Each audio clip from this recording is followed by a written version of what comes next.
الحمد لله نحمده ونستعينه ونستغفره ونؤمن به ونتوكل عليه ونعوذ بالله من شرور أنفسنا ومن سيئات أعمالنا من يهده الله فلا مضل له ومن يضلله فلا هادي له ونشهد أن لا إله إلا الله وحده لا شريك له ونشهد أن سيدنا وسندنا وحبيبنا وشفيعنا وحبيبنا ومولانا محمدا عبده ورسوله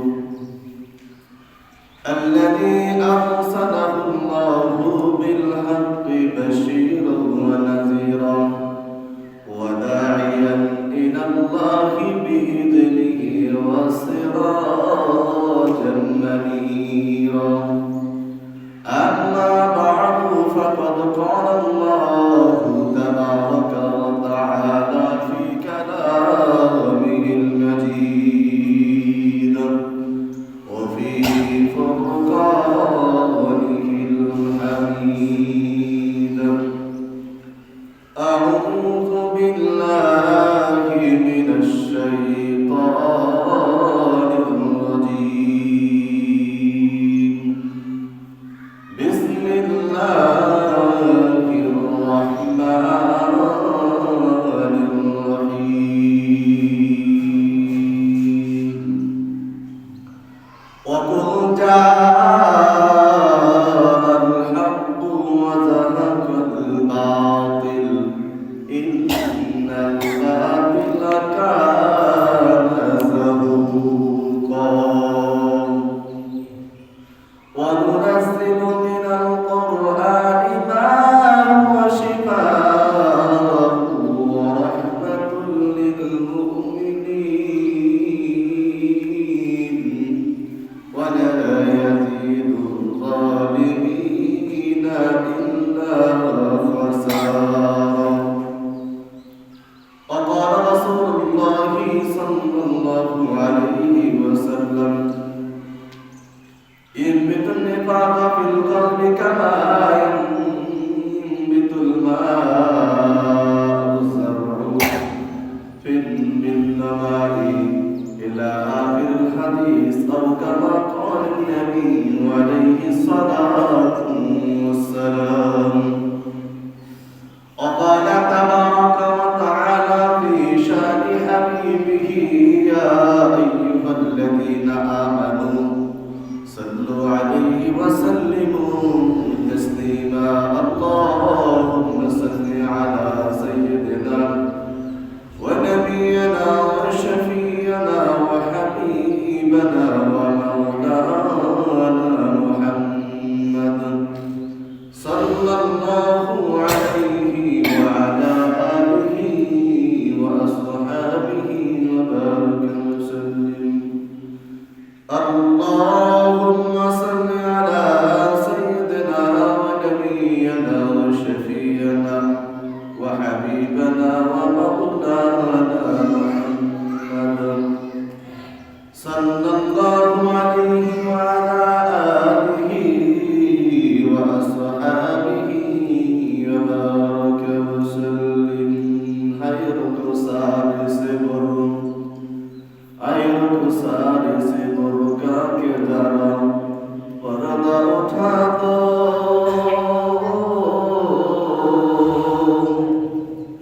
लिल्लाहि मुझे हुस्न खुदा दिखा दो लिल्लाहि मुझे हुस्न खुदा दिखा दो ऐ महद करुण सदके हुस्न علي प्यासा हो मुझे शरबत दीदार पिला दो प्यासा हो मुझे शरबत दीदार بينوره مجنوره أي سيد عالم بينوره مجنوره أي سيد عالم दीदार दिखाते नहीं आवाज सुना दो दीदार दिखाते नहीं आवाज सुना दो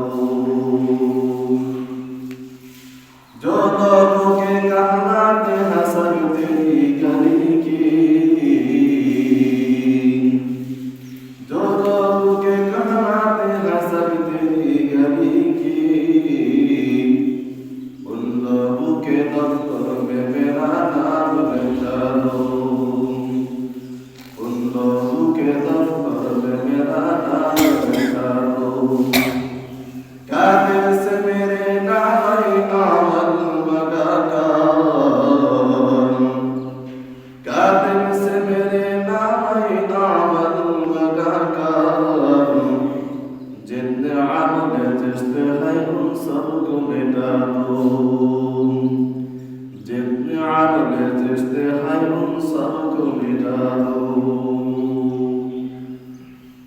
سبحانك لا علم لنا إلا ما علمتنا إنك أنت العليم الحكيم الحمد لله মহান আল্লাহ তাআলার দরবারে অসংখ্য অগণিত শুকরিয়া জ্ঞাপন করছি যে আল্লাহ পাক তাবারক ওয়া তাআলা কোরআন এবং হাদিসের আলোচনা শোনার জন্য আমাদের সকলকে একত্রিত করে দিয়েছেন এই জন্য সকলে জবান করে কালেমা শুকর আদায় করে আলহামদুলিল্লাহ মহান আল্লাহ পাক তাবারক ওয়া তাআলা এই দুনিয়ার ভিতরে যুগে যুগে বিভিন্ন মানুষের মাধ্যমে ইসলামের প্রচার এবং প্রসার হবে এবং কিছু সকল নাস্তিক মুরতাদদের দ্বারা ইসলামের অনেক ক্ষতি হবে আল্লাহ পাক তাবারক ওয়া তাআলা তাহার নবীকে সেই ১,৫০০ বছর আগে আল্লাহ কোরআন কারীমের ভিতরে জানিয়ে দিয়েছেন যারা বলেন সুবহানাল্লাহ এই দুনিয়ার ভিতরে বর্তমানে একটা ফিতনা ফাসাদ যেই ফিতনা ফাসাদ নিয়ে মানুষ সাধারণ মানুষেরা এখন বিপদে আছে আম সাধারণ যারা আছে এখন তারা কোন পথে হাঁটবে কোন দিকে পা বাড়াবে খুব চিন্তায় পড়ে গিয়েছে মানুষ ইসলামের ভিতরে কিছু সকল নামদারি নাস্তিক মার্কা মুসলমান এরা ইসলামের ভিতরে ডিভাইড করার জন্য ভাগাভাগি করার জন্য বিভিন্ন সময় শুধু বর্তমান যুগে না তাজদারে মদিনা নবী মুহাম্মদ রাসূলুল্লাহ সাল্লাল্লাহু আলাইহি ওয়াসাল্লামের যুগ থেকে বিভিন্ন ভাবে কাফের মুশরিকরা ফিতনা ফাসাদ করে আসছে এই জামানায় চলতেছে কিয়ামতের আগ মুহূর্ত পর্যন্ত চলবে কিন্তু আল্লাহ পাক তাবারক ওয়া তাআলা কিছু সংখ্যক মানুষ মুসলিমায় কিছু সংখ্যক মুসলমান যেই মুসলমান যাদের ঈমানের ভিতরে আল্লাহ পাকের ভয় যাদের ঈমানের ভিতরে নবীর মুহাব্বত নবীর ভালোবাসা রয়েছে এই মুসলমানগুলো সব সময় আল্লাহ পাকের হুকুম পালন করার জন্য নিজের জান মাল জীবন নিজের প্রাণের চাইতে ইসলামকে বেশি ভালোবাসে নিজের জান মাল সবকিছুকে আল্লাহর রাস্তায় কোরবানি করতে বাধ্য হয় বলেন ঠিক কিনা আল্লাহ পাক তাবারক ওয়া তাআলা এমন এক যুগের ভিতরে আমাদেরকে ঢুকিয়ে দিয়েছেন এমন এক জামানার ভিতরে আমাদেরকে ঢুকিয়ে দিয়েছেন যে জামানায় মুসলমানরা আজকে দেখেন মুসলমানদের দ্বারা বিভিন্ন ইহুদি নাস্তিক খ্রিস্টানরা বিভিন্ন মুরতাদরা তারা এই মুসলমানদের দ্বারা ফায়দা হাসিল করে মুসলমানের ভিতরে ফিতনা ফাসাদ লাগিয়ে ইসলামের ভিতরে ডিভাইডেড করে ইসলামের ভিতরে ভাগাভাগি করে মুসলমানের নিরীহ মুসলমানদের উপরে ইষ্টির দোলার চালায় এবং এই মুসলমানদেরকে তারা আক্রমণ করে কোরআন এবং হাদিস থেকে দূরে সরানোর জন্য ইহুদি খ্রিস্টানরা এমনভাবে পায়তারা করতেছে যেটা এখন তামাম বিশ্বের ভিতরে সকল মুসলমানের কাছে স্পষ্ট কিনা বলেন আল্লাহ সকল মুসলমানদের ভিতরে স্পষ্ট করে দিয়েছেন বর্তমানে তাবলীগী একটা বিষয় নিয়ে বলেন তো 16, 17, 18 বছর পর্যন্ত মানুষ মাদ্রাসায় পড়াশোনা করে কোরআন হাদিস নিয়ে রিসার্চ করে এই 16, 17, 18, 19, 20, 30 বছর 29 বছর কোরআন হাদিস রিসার্চ করে আমরা যদি তাবলীগ না বুঝি, 2-4টা চিল্লা দিয়ে তারা কি তাবলীগ বোঝে বলেন? বর্তমানে যে সাহাবী ফিতনা, এই ফিতনায় তামাম পৃথিবী, শুধু বাংলাদেশ না তামাম পৃথিবীর মানুষ এটা নিয়ে এখন চিন্তিত যে কোন পথে মানুষ এখন হাঁটবে। আল্লাহ পাক তাবারক ওয়া তাআলা বলেন জাআল হাক্কু ওয়া যাহাকাল বাতিল ইন্নাল বাতিলা কানা যাহুকা ওয়া নাযিলু মিনাল কুরআনি মা হুয়া শিফাa'un ওয়া রাহমাতুল লিল মুমিনিন ওয়া লা ইয়াজিদুল যালিমিনা ইল্লা খাসারা। জাআল হাক্কু ওয়া যাহাকাল বাতিল, সত্য যখন আসবে, যত মিথ্যা থাকবে, যত বাতিল থাকবে, তারা দুনিয়ার বুকে বেশি দিন টিকে থাকতে পারবে না। আল্লাহ পাক তাবারক ওয়া তাআলা কোরআনুল কারীমের ভিতরে ইরশাদ করে দিয়েছেন জাআল হাক্কু ওয়া যাহাকাল বাতিল, যেখানে সত্য আসবে, যেখানে আলো থাকবে, সেখানে অন্ধকার কোনোদিন থাকতে পারে নাই। যেখানে আলো আছে সেখানে অন্ধকার থাকতে পারে বলেন? আল্লাহ পাক তাবারক ওয়া তাআলা এই মুসলমানদের ঈমানি জজবাকে এত মজবুত করে দিয়েছেন, এত শক্ত করে দিয়েছেন। শুধু মুসলমান সংখ্যায় বেশি হলেই হবে না, 2-4টা মুসলমানের নাম জোরে বলেন সুবহানাল্লাহ। 2-4টা মুসলমান যদি আল্লাহ পাকের সেই কোরআনের আওয়াজকে বুলন্দ করে তুলে নারায়ে তাকবীর ধরে দেয়, আল্লাহু আকবার ধরে দেয়, এই ধ্বনিতেই তামাম পৃথিবীর ইহুদি নাসারাদের ভূমিকম্প শুরু হয়ে যাবে। বলেন ঠিক কিনা? আল্লাহ পাক তাবারক ওয়া তাআলা আমাদেরকে এই ইসলাম ধর্ম দিয়ে, কোরআন এবং হাদিসের আলো দিয়ে আমাদের ভিতরটাকে আল্লাহ রাব্বুল আলামিন পরিষ্কার করে দিয়েছেন। জোরে বলি আলহামদুলিল্লাহ। এখন যে বর্তমানে তাবলীগ স্কুল যে একটা ফিতনা, জানেন নি আপনারা? বর্তমান যুগে যে স্কুল একটা ফিতনা চলতেছে, ভারতের ভিতরে হিন্দু যারা আছে, এই কিছু সংখ্যক হিন্দু, সব হিন্দুরা কিন্তু খারাপ না। হ্যাঁ, এই ভারতের যে হিন্দু যারা আছে, এই হিন্দুদের ভিতরে একটা সংস্থা, স্কুল নামক একটা সংস্থা, এই সংস্থা তারা বিভিন্নভাবে মুসলমানদের ভিতরে কিভাবে মুসলমানদের ঈমানকে ধ্বংস করা যায়, কিভাবে মুসলমানদেরকে কোরআন থেকে দূরে সরানো যায়, আল্লাহ নবীর হাদিস থেকে দূরে সরানো যায়, মসজিদ থেকে দূরে সরানো যায়, কিভাবে মুসলমানদেরকে আক্রমণ করতে হয়, এইভাবে তারা দাঙ্গা হাঙ্গা বিভিন্নভাবে তারা মুসলমানদের উপর জড়ো হয়ে গেছে এই স্কুল নামক একটা সংস্থা।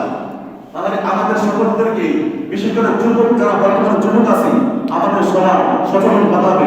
কারণ এই মুসলমান আমরা যদি নামাজ না পড়ি, আমাদের ঈমানি শক্তি যদি না থাকে, আমরা যদি আল্লাহর নবীর কোরআন অনুযায়ী আমল, আল্লাহর নবীর হাদিস অনুযায়ী আমল না করি, আল্লাহর কোরআন অনুযায়ী আমল না করি, তাহলে আস্তে আস্তে হিন্দু যারা আছে, নাস্তিক যারা আছে, ইহুদি যারা আছে, খ্রিস্টান যারা আছে, এই মুসলমানদেরকে আস্তে আস্তে মসজিদগুলো তালাবদ্ধ করে দিবে।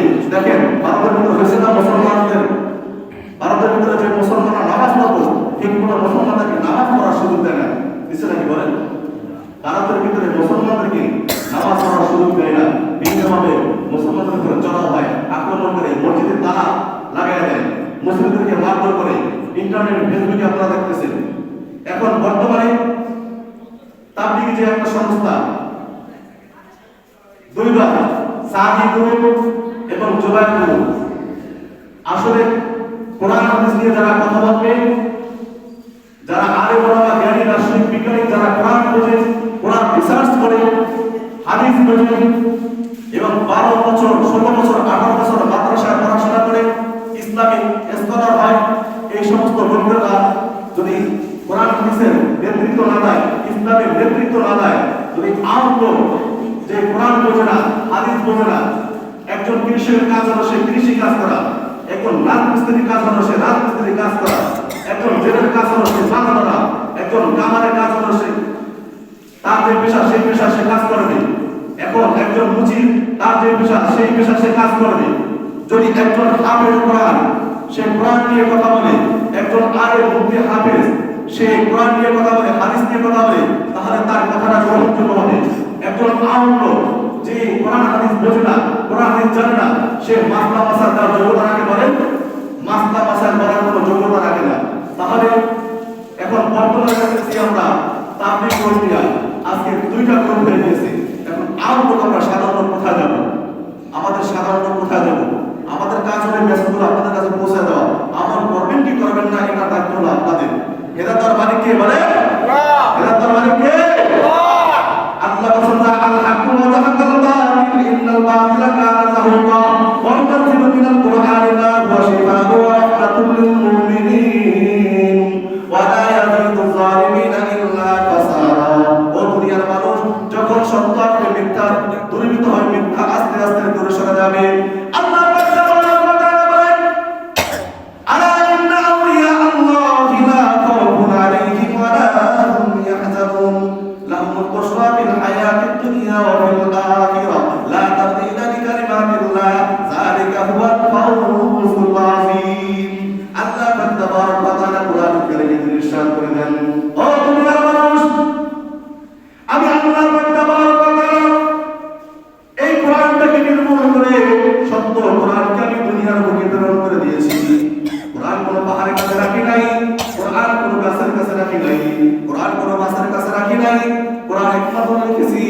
মানব জাতির সিনার ভিতরে জড়ে বলেন সুবহানাল্লাহ।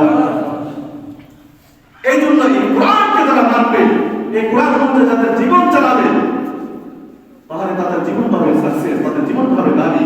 আর যদি আমরা মন করা কোনো আমল করি, তাহলে মন করা আমল করার কারণে আপনি আমি কোরআনের পথ অনুযায়ী না চলার কারণে আমরা আস্তে আস্তে আমরা ঈমান থেকে দূরে সরে যাব, নামাজ থেকে দূরে সরে যাব, কোরআন হাদিস থেকে দূরে সরে যাব, আস্তে আস্তে আমরা জাহান্নামে হয়ে যাব। এই জন্যই দেখেন বর্তমানে তাবলীগ গ্রুপের ভিতরে দুইটা গ্রুপ হয়ে গেছে। এই দুই গ্রুপের শুধু কারণ কি জানেন? এক নম্বর কারণ হলো যে সাহসা মানুষ দেখেন আমি মুফতি সাহেব শুধু মাসলা মাসাইল বলবো, যদি কোরআন হাদিস অনুযায়ী আমার মাসলা মাসাইল না হয়, তাহলে আমি মুফতি সাহেবের ইত্তেবা করা আপনাদের জায়েজ হবে না। বলেন ঠিক কিনা? যদি আমার বাবা কোরআনের হাফেজ হয়, আমার দাদা কোরআনের হাফেজ হয়, এমনকি কাবার সঙ্গে ইমাম সাহেব হয়, সে যদি মাসলা মাসাইল না জেনে নিজের মন করা মাসলা মাসাইল বলে, তাহলে তার কথা শোনা, তার ইত্তেবা করা জায়েজ নাই। তাহলে সাধারণ ইমাম তো দূরের কথা। তাহলে দেখেন আজকে তাবলীগ গ্রুপের ভিতরে এই দুইটা গ্রুপ কেন হয়ে গেল, দুইটা দল কেন হয়ে গেল? বিভিন্ন ইহুদি নাসারা শুধু বর্তমান যুগে না, সেই ১,৫০০ বছর আগ থেকে বিভিন্নভাবে ইহুদি নাসারারা ইসলামের ক্ষতি করার জন্য, মুসলমানদেরকে ইমানের ধ্বংস করার জন্য, যুবকদের ইমানকে ধ্বংস করার জন্য, প্রত্যেকটা মুসলমানকে নামাজ থেকে দূরে সরার জন্য তারা বিভিন্নভাবে উপায় তারা করে আসছে, এখনো চলতেছে, কিয়ামতের আগ মুহূর্ত পর্যন্ত চলবে। এই জন্য আমরা সবাই সচেতন হব, সবাই সবসময় কোরআন হাদিস অনুযায়ী আমল করব। আলেমরা যেই মাসলা মাসাইল বলে, ইমাম সাহেবরা যেই মাসলা মাসাইল বলে, এবং আলেমরা যে নেতৃত্ব দেয়, কোরআন হাদিস নিয়ে যে কথা বলে, তাদের কথা আমরা শুনবো। হ্যাঁ, আপনি বিজ্ঞানী, আপনি দার্শনিক, আপনি বিজ্ঞান বোঝেন, আপনার বিজ্ঞানের স্থায় বিজ্ঞান রাখেন। আপনি কৃষক, আপনি কৃষি কাজে আপনি পারদর্শী, সেই বিষয়ে আপনাকে ছিল। আপনি একজন রাজমিস্ত্রি সম্বন্ধে আপনি পারদর্শী, আপনাকে সেই বিষয় ছিল। কিন্তু একজন ইমাম, একজন খতিব, একজন আলেম, একজন মুফতি, একজন মুহাদ্দিস, একজন হাফেজ কোরআন, সে কোরআন বোঝে 12, 13, 16, 18, 20 বছর কোরআন বোঝে, সে তাবলীগ বোঝে না। আপনি দুই চিন্তা লাগায় বড় তাবলীগের বড় আলেম হয়ে গেলেন না? আপনি আমি দুই চিন্তা লাগায়, তিন চিন্তা লাগায়, এক সাল লাগায় কি ইসলাম অনেক বুঝে বুঝছিলেন। কিছু বাংলা ব্যাখ্যা বিশ্লেষণ করে কি আর করা যায়? স্টেজে বসার পরে কোরআন হাদিসের কথা আমি অনেক সময় ভয় লাগে, বিক্রি অনেক ভয় করে যে কোন কথা জানি বলে গেছে আল্লাহ, কোন কথা কাটা দিলে পাকড়াও করে বসে। এত সহজ ইংলিশে বলে যে নট গিভিং আ ক্লু। মুখ দ্বারা অনেক জিনিস বলা অনেক সহজ, মুখ দ্বারা অনেক কিছু বলতে পারি, কিন্তু কাজে বাস্তবায়ন করা যায় না। ফিল্ডে নেমে দেখেন, আসলে কোরআনের ছায়াতলে আসে, দেখবেন তখন কেমন মজা লাগে কোরআনের ছায়াতলে আসবে। তাহলে 16, 17, 18, 20, 30 বছর আমরা মাদ্রাসায় পড়াশোনা করি, কত কষ্ট করে একজন হাফেজ কোরআন হেফজ করে, একজন মুফতি মুহাদ্দিস, সর্বোচ্চ ইসলাম একজন মুফতি, তার কত পড়াশোনা করতে হয়। এত পড়াশোনা করার পরও আমরা মাসলা মাসাইল বলার ক্ষেত্রে কত চিন্তা ভাবনা করি। হাঁটার সময় যখন কেউ মাসলা জিজ্ঞেস করে, তখন সচরাচর মাসলা আমরা বলি না। যখন সরকারি মাসালা জিজ্ঞেস করে তখন সেই ক্ষেত্রে ফতোয়া দিই না। কিছু কুসুম আছে, নিয়ম আছে। এই জন্য আমরা সবসময় তাবলীগ সম্বন্ধে যারা তাবলীগ করে এর ভিতরে আলেম থাকে, আলেম যারা বুঝে পড়ার বুঝে তাদের কাছে ইত্তেবা করো, ভালো ইনশাআল্লাহ। আর যারা আলেম কোরআন বোঝে না, হাদিস বোঝে না, হ্যাঁ আপনি দিনের দাওয়াত আলহামদুলিল্লাহ, কিন্তু আপনি আবিরত করেন না। আপনার কাজ হলো দোকানদারি করা, আপনার কাজ হলো রাজমিস্ত্রির কাজ করা। আপনি ডাক্তার, হ্যাঁ ডাক্তারের বিষয়ে আপনি পারদর্শী, ওই বিষয়ে আপনি কথা বলেন, ওই বিষয়ে কথা বলে আপনার কোনো ভুল হবে না। কিন্তু কোরআন যারা বোঝে তাদের উপরে আমরা কেউ যেন অবসর না হই, তাদের আমরা যেন বাড়াবাড়ি না করি।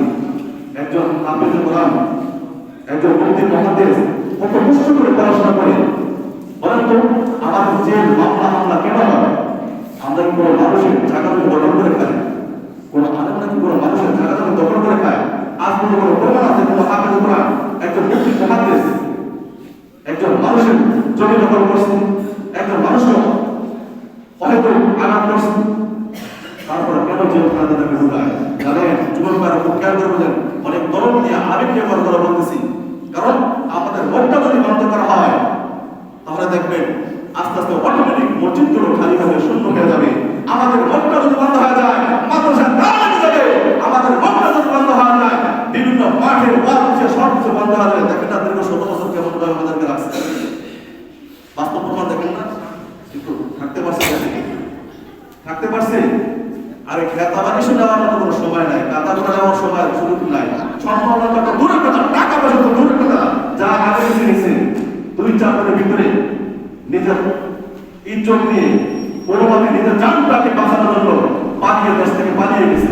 তাহলে দেখেন আল্লাহ পাক তাবারক ওয়া তাআলা বলেন, জাআল হক ওয়া জাহাকাল বাতিল ইন্নাল বাতিলা কানা যাহুকা। দুনিয়ার মানুষ কোরআন সত্য, কোরআন সত্য, হাদিস সত্য। যতদিন পর্যন্ত কোরআনের ইত্তেবা করবা, হাদিসের ইত্তেবা করবা, তখন তোমরা সঠিক পথের উপর থাকতে পারবা। যদি কোরআন হাদিসের ইত্তেবা না করো, সঠিক পথে থাকতে পারবা না। আরে বাবা যেই পথে চলে, আরে বাবা নেতৃত্ব দেয় কোরআন হাদিসের, দুনিয়ার কোন জায়গা নিয়ে তারা বাড়াবাড়ি করে না, টাকা পয়সা নিয়ে তারা বাড়াবাড়ি করে না। তারা চায় একমাত্র মানুষকে আল্লাহ ওয়ালা বানানোর জন্য, একমাত্র মানুষকে আল্লাহ ওয়ালা বানানোর জন্য তারা চেষ্টা করে, বারবার চেষ্টা করে। এই জন্য যে সমস্ত লোকেরা আলেম ওলামাদের বিরুদ্ধে আচরণ করে, মনে করবেন তাদের কবরে হেদায়েত নাই, বলেন ঠিক কিনা? আলেম ওলামার বিরুদ্ধে করা যাবে না। আমি বুঝি বা না বুঝি, আলেমকে মহব্বত করা পারবো ইনশাআল্লাহ। ইন কুনতুম তুহিব্বুনাল্লাহ ফাত্তাবিউনি ইউহিব্বুকুমুল্লাহ ওয়া ইয়াগফির লাকুম যুনুবাকুম আল্লাহু গফুরুর রহিম। আল্লাহ বলেন যে আমাকে ভালোবাসা, নবীকে ভালোবাসা, আল্লাহর নবী নাই। এখন আলেম ওলামা সাল্লাল্লাহু আলাইহি ওয়াসাল্লাম আরে এই আম্বিয়ারা নাই, এখন আলেম ওলামা আছে। এই আলেম ওলামা নবীর ওয়ারিস, তারা যেই পথে চলে, তারা ইসলামের মাসলা যেভাবে দেয়, আমাদের উচিত আসুক বা না আসুক, তাহলে আমরা সেইভাবে আমল করবো, পারবো ইনশাআল্লাহ। সকলকে সঠিক জিনিস বুঝে আলেম ওলামাদের নেতৃত্বে ইসলামের কাজগুলো করার জন্য সুযোগ প্রদান সকলে বলি আমিন। আলহামদুলিল্লাহ রাব্বিল আলামিন। এখন আমাদের সম্মানিত সভাপতি সাহেব